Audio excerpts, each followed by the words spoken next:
এই তিন ব্যক্তিদের কবরে কোনো প্রকার প্রশ্ন করা হবে না। তাদের মৃত্যুর পর ফেরেশতাগণ ওই পবিত্র আত্মাকে নিয়ে সোজা আল্লাহর দরবারে হাজির হবেন এবং কোনো প্রকার বিচার ছাড়াই তারা জান্নাতে প্রবেশ করবেন। কারা সেই তিন শ্রেণীর মানুষ এবং তাদের কি এমন আমল আছে যার জন্য তারা আল্লাহর পক্ষ থেকে এই পুরস্কার লাভ করবে? তারা দুনিয়াতে কি এমন পুণ্যের কাজ করেছে যার জন্য তাদের দুনিয়াতে থাকতেই এত বড় সুখবর দেওয়া হয়েছে? এমনকি ভিডিওর শেষে এমন একটি আমলের কথা আমাদের প্রিয় নবী সাল্লাল্লাহু আলাইহি ওয়াসাল্লাম বলে গিয়েছেন, যেটি করলে আপনিও মৃত্যুর সাথে সাথে জান্নাত লাভ করতে পারবেন। তাই ভিডিওটি না টেনে সম্পূর্ণ দেখবেন। ফেসবুকে তো অনেক সময় নষ্ট করেন, কিন্তু দুনিয়া ও আখিরাতের কল্যাণের জন্য এই ভিডিওটি আপনার অনেক উপকারে আসবে। প্রিয় দর্শক, এই তিন শ্রেণীর ব্যক্তিরা জান্নাতি, এটা সরাসরি হাদিস শরীফেই লেখা আছে। যাদের মৃত্যু হতে দেরি থাকলেও জান্নাত পেতে দেরি হবে না। কারা সেই তিন ধরনের ব্যক্তি বিস্তারিত জানাবো এই ভিডিওর মাধ্যমে। প্রিয় মুসলিম ভাই ও বোনেরা, আলোচনা শুরু করার আগে আমি আপনাদের কাছে একটি প্রশ্ন করতে চাই, তা হলো জান্নাত অর্জনের জন্য রাসূলুল্লাহ সাল্লাল্লাহু আলাইহি ওয়াসাল্লাম যে সকল আমল দেখিয়েছেন সেগুলো আপনি কায়েম করছেন তো?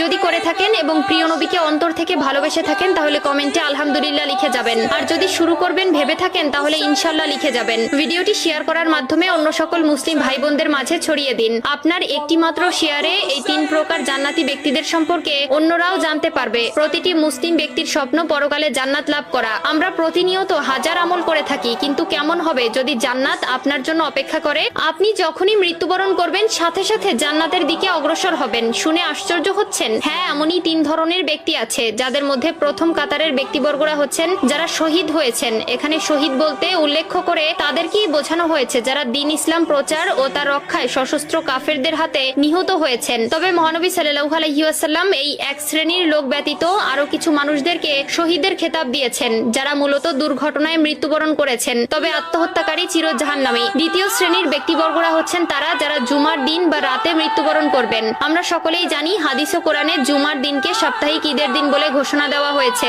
এবং এই দিনেই আসরের নামাজের পর আল্লাহ তাআলা তার বান্দাদের অতি নিকটে চলে আসেন এবং এই দিনের মৃত্যুবরণ করলেও সেটা তার জন্য পুরস্কার স্বরূপ বয়ে নিয়ে আসে। হযরত আব্দুল্লাহ ইবনে আমর রাদিয়াল্লাহু তাআলা আনহু বর্ণনা করেন, রাসূলুল্লাহ সাল্লাল্লাহু আলাইহি ওয়াসাল্লাম বলেছেন, জুমার দিনে অথবা জুমার রাতে কোনো মুসলিম ব্যক্তি যদি মৃত্যুবরণ করে তাহলে তার কবরের ফিতনা থেকে আল্লাহ